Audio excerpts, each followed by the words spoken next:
My name is Mally Becker, and I'm the author of a very recently published historical mystery, The Turncoat's Widow, and there's a picture of it on your screen, published by an indie crime fiction publisher, Level Best Books.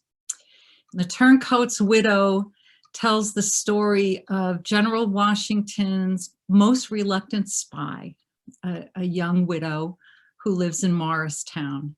And she, like many people, actually in the late 1770s, was too busy trying to survive to care who won the war for independence.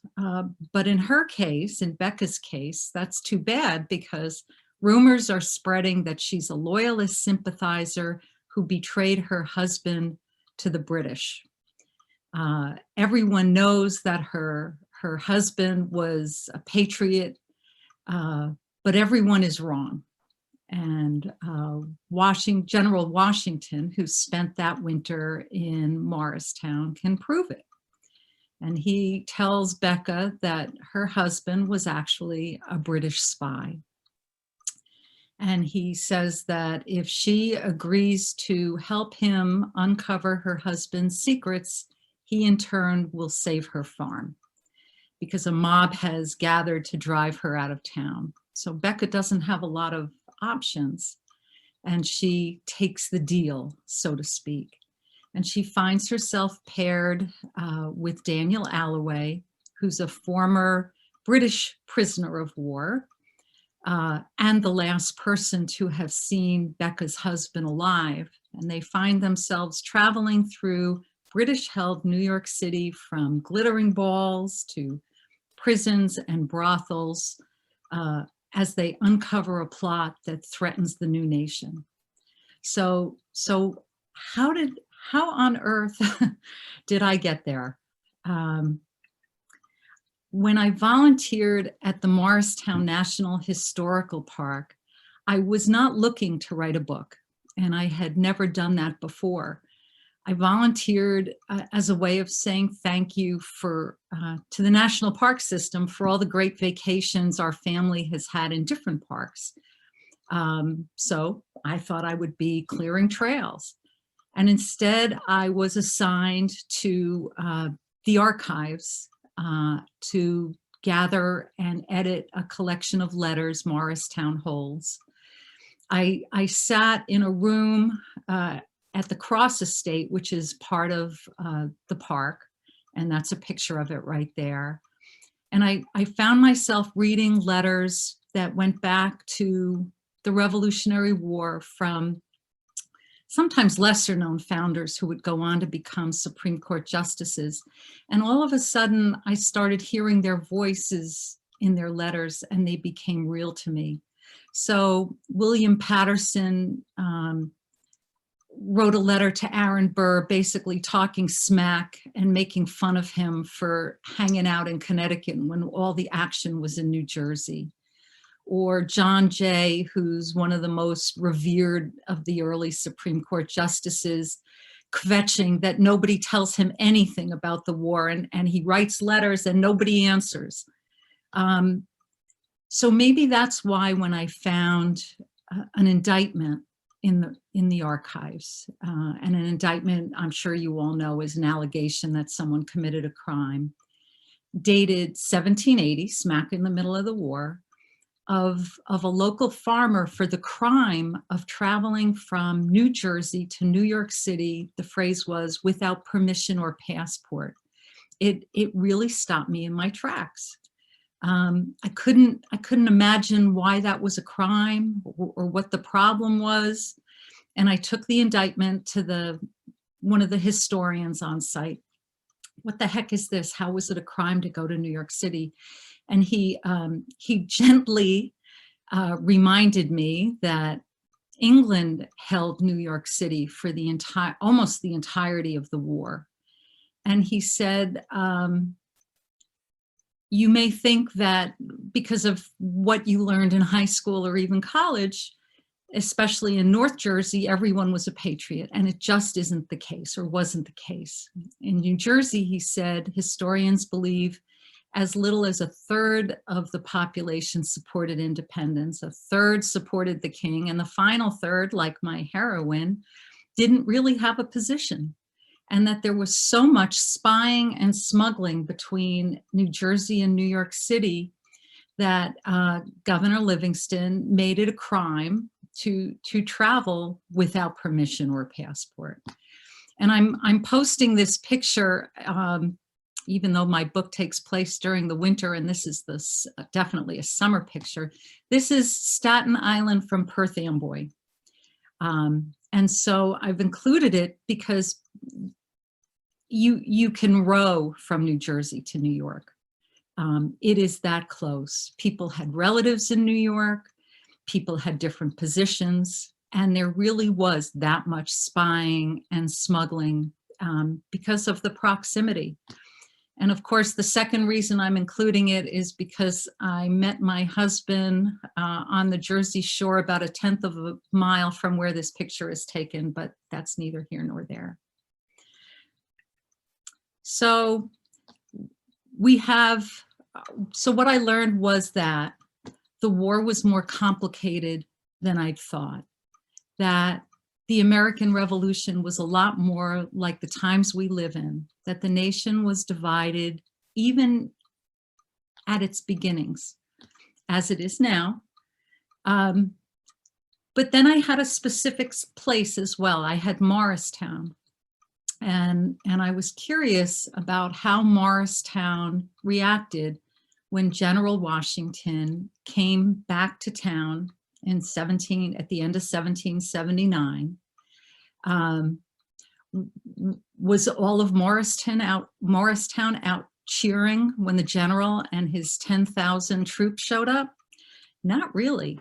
And there's a quote there. They received us with coldness and provided, now I'm missing some of the quote because I'm seeing your faces, provided us with reluctance.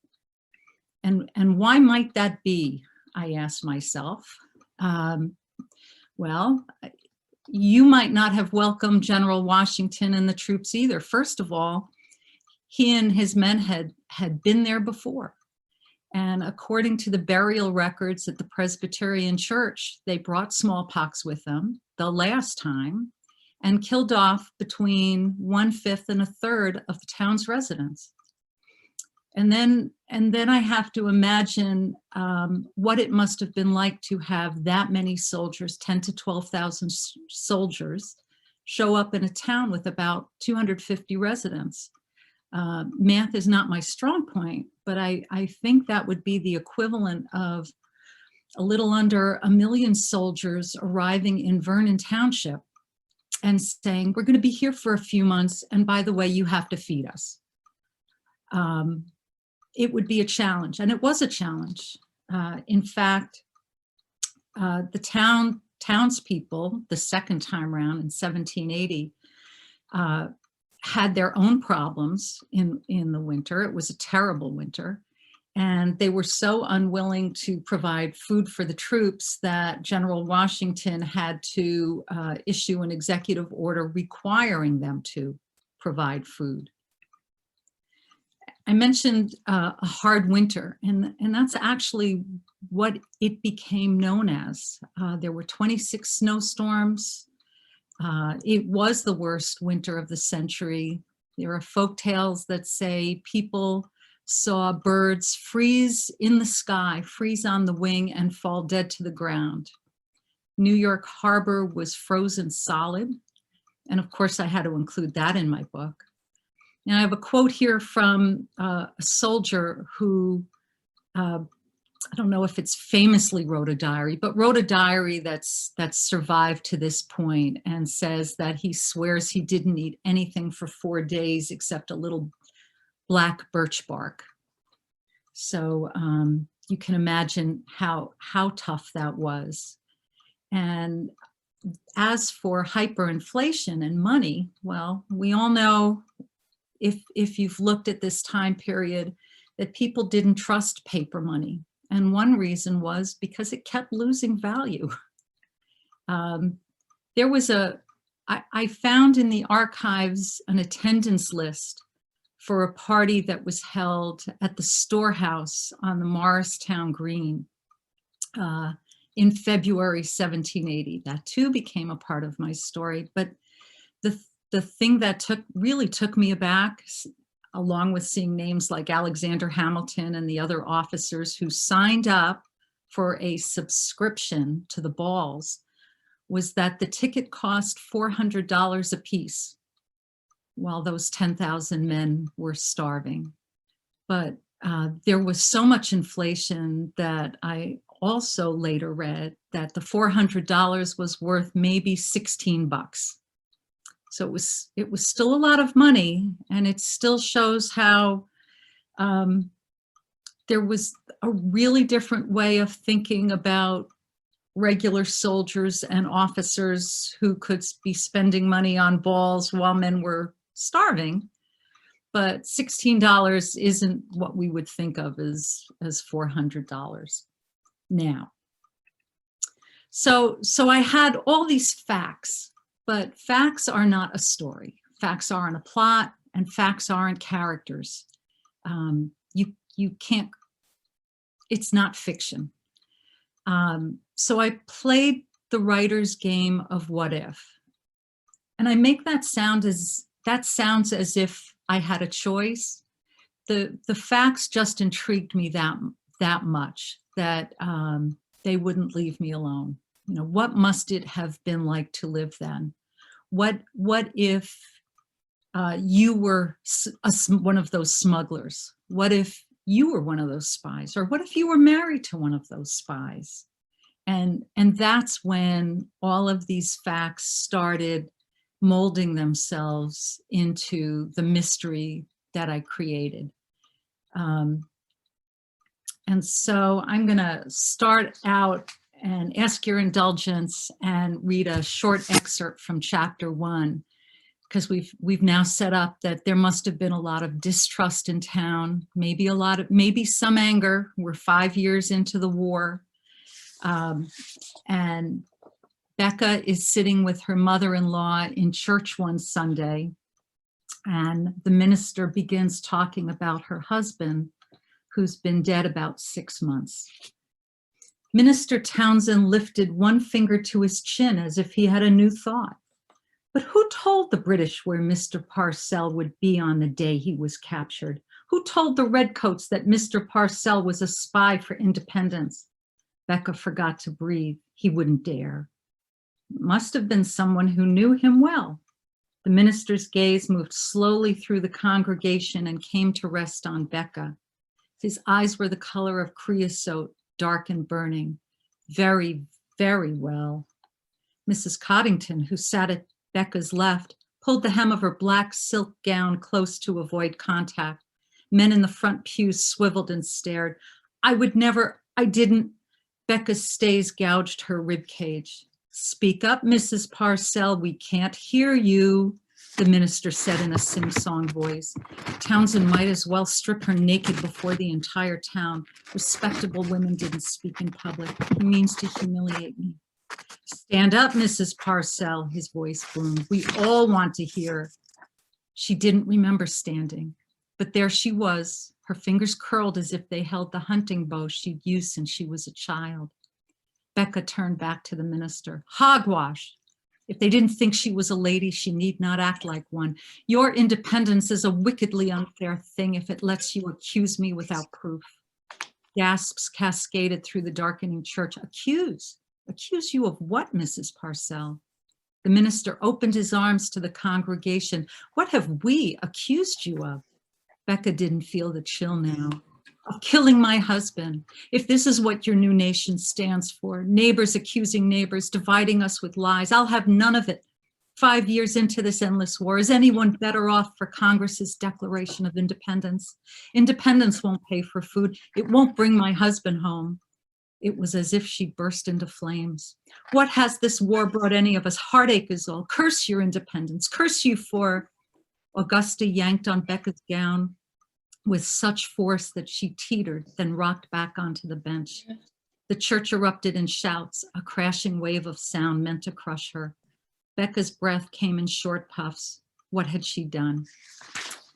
So things don't get much better for Becca following that, but I think based on the facts that I read and the history I read, that it must have been a time where people didn't trust outsiders, didn't trust strangers.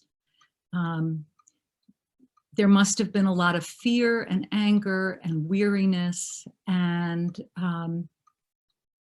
regular people like all of us couldn't take it out on the British or reach the British, but you could sure take it out on somebody you thought didn't agree with your opinions. So that's how we meet Becca. But I needed to take Becca somewhere, and I had started out with the historian at the Morristown Historical Park sitting me down and explaining how much spying there was between New Jersey and New York. And so of course I had to go to New York City. And I also needed a bad guy. And I discovered something else I'd known nothing about. And that was the British prison ships moored in New York Harbor. I didn't know that more men died aboard these prison ships than in any set of battles during the war. And the worst ship of all was called the Jersey. Prisoners who'd been on it recounted that they called it hell. And one reason they called it hell was because the man who was in charge of the prisons, William Cunningham, seemed, from what I'd read, to be an honest to goodness sociopath. He stole their food, or he took their food and then resold it, pocketing the money. He also, in the summer, would march some of the prisoners up the Bowery and hang them, to the point where some of the ladies in town wrote formal letters of complaint to officers asking if he could cut that out because the screams of the prisoners stopped them from screaming. I'm sorry, from sleeping. So he was a perfect villain. And my book starts with Becca's husband near death, telling his secret to someone else.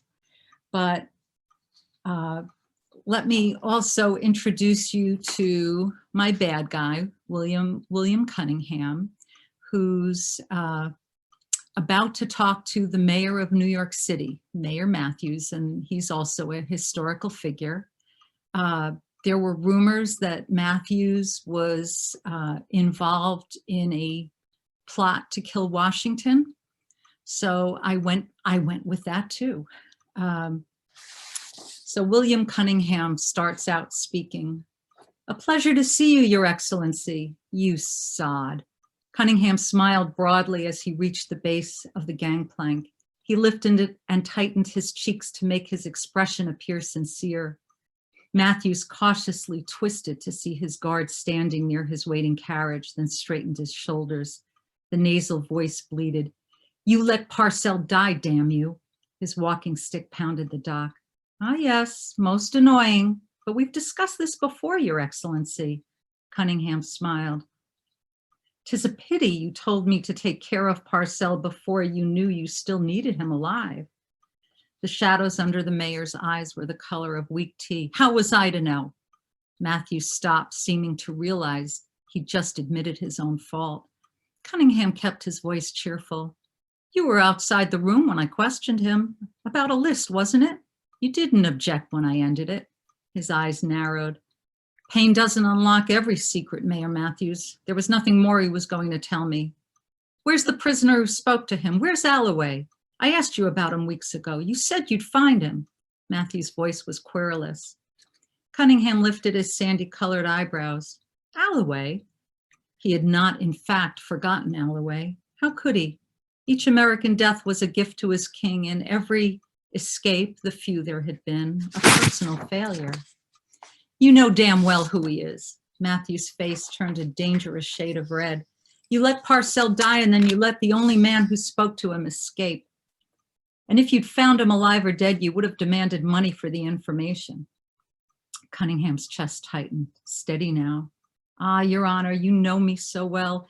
And haven't we done fine work together? I only mean to say that Alloway most likely died before reaching shore. We've searched. The provost's voice hardened. This happened months ago. Why do you need him now? So that's my villain. And that is the Jersey where the prologue is set. Daniel Alloway has escaped, as you can tell. He's got a wicked case of PTSD, as well as an career-ending injury he's incurred in the water. So that was New Jersey. And then eventually my characters, Becca and Daniel, find themselves in New York City. But it's not a New York City any of us would want to have visited, I don't think. The third thing I didn't know about the American Revolution was that New York City had virtually burnt down, or at least maybe a quarter of it had burnt down in 1776, just a few weeks after Washington and his men were driven out of the city by the British forces. And we can talk about fake news now, but the British spread rumors near and far that Washington had ordered the city to be torched. Historians do not think that's true. However, it's understandable, perhaps. Washington, I read, actually raised the possibility of burning down New York City with Congress when it appeared likely that the British would take it over, because it would be such a strong base for their operations. But Congress said, please do not burn New York City. And he was not given permission to do that. Meanwhile, the British are there from 76 into the early 80s. They do not lift a finger to rebuild.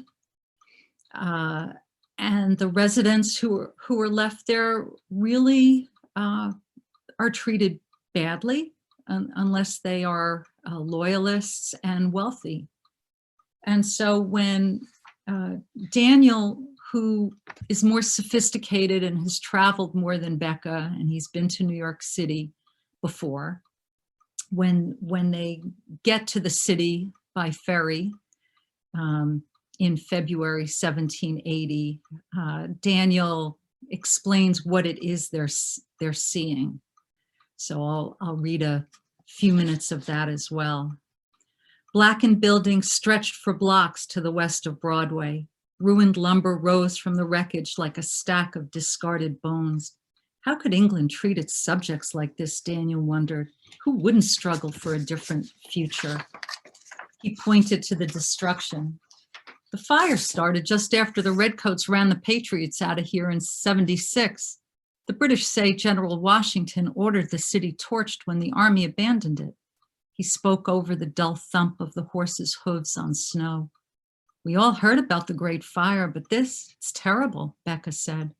400 buildings gone, he added, and the British haven't lifted a finger to rebuild any of them. They passed a young black boy who giggled as he slid forward on the ice, trailing his mother. Keep up now, she called to him. Daniel had heard that former slaves were streaming into New York City from New Jersey now that the British had promised them freedom. The smell of spoiled meat assaulted the carriage. Augusta and Annie, their servant, lifted handkerchiefs to their nose. They're burning animal fat for warmth. Wood's too expensive, Augusta tisked. Dotting the side streets, campfires illuminated the canvas tents pitched by the ruins. Daniel pointed to one of them. Canvas Town, they call it. The people who lived here before the fire didn't have much. Now, they're in tents along with most of the bandits and gangs and whores in town. Where do they get the tents, Annie asked.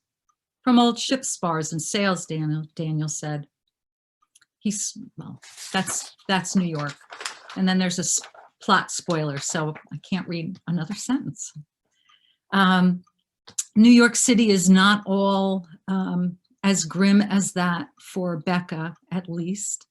She finds herself living with a cousin and masquerading as a loyal British subject. So her experience includes some of the wealthier parts of town as she goes about trying to uncover those secrets and find this list that I mentioned. And just to give you a sense of how far the fire went, on the left is a picture, a drawing of Trinity Church after the fire, just at Broadway and Wall Street. And of course, the picture on the right is what it looks like now, or at least that's the picture I took before the pandemic started.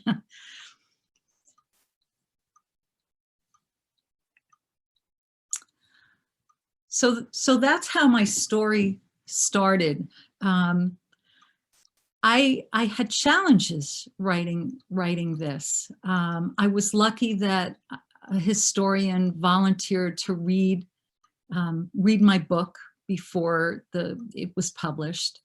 And I really wrestled with some issues. One of them, and maybe the biggest issue, involved the fact that women and men would not have been in a room alone together unless they were married or family. Well, you can't have a mystery where your amateur sleuth, even if she's a historical amateur sleuth, can't talk to half the population. So the best I could do was have Becca, for example, she goes to talk to General Washington. He calls her and he says, come have a meal with me. And she feels a little queasy because she knows this is really improper. So I dropped that once or twice to give a nod to historical accuracy, but it was the best I could do, and I apologize to historians for that. So that might not be as plausible, although I did my best. It is plausible that you would see a female spy. There are records of those, not just in the series Turn. There's a great story of a woman named Lydia Dara in Philadelphia, also spies for the British. So I felt comfortable with that. I needed to make Becca a widow for a couple of reasons. I wouldn't have much of a plot if her husband were still alive spying, or at least it would have been a very different book. But the other main point is that only women who were widows were permitted to own their own property and didn't have to ask permission of their husbands or fathers to do A, B, and C. So Becca would not have been able to decide on her own to make a deal with General Washington and decide to go to New York City if she were married or if she were single. So making her a widow gave her a lot more independence, or agency, sometimes it's called. And I also learned that even though most of the history of the time is about men, for good reason, that there were also women who led protests, wrote books, wrote newspaper articles, owned businesses. So the times were more complex, and maybe even more interesting than I had thought before. The other challenge I had was putting words in the mouths of some of our most revered founders, especially George Washington. He was quite stiff in my first couple of drafts, to be honest. And I didn't realize that until the historian who read the story came back to me, and he liked the story. He only found 2 factual errors, which he helped me correct. But he had a real gripe, and that was that I had called General Washington grave. His face was grave, his expression was grave. He said, everyone calls him grave. How do they know? The guy liked to dance. He was a flirt. He had a temper. You know, get some of that in there. So I did try to do that, and hopefully made him a little more three-dimensional, at least at times. Alexander Hamilton, I had fun with, because this was written after everyone fell in love with Broadway Hamilton. So my heroine, Becca, it does not particularly like Alexander Hamilton. She thinks he's arrogant and full of himself. And she really has a chip on her shoulder when it comes to Mr. Hamilton. She also disapproves of how handsome he can look when he's trying to get around her. Lesser known historical figures were a lot of fun to work with, because I could make more of them up. There's less of a record. So that is how I came to write The Turncoat's Widow, which was released in mid-February. And I hope you want to read the book. I hope you let me know if you like it. And you can reach me in these ways and places. And now I'm gonna open it up for questions or anything else you'd like to know about the book.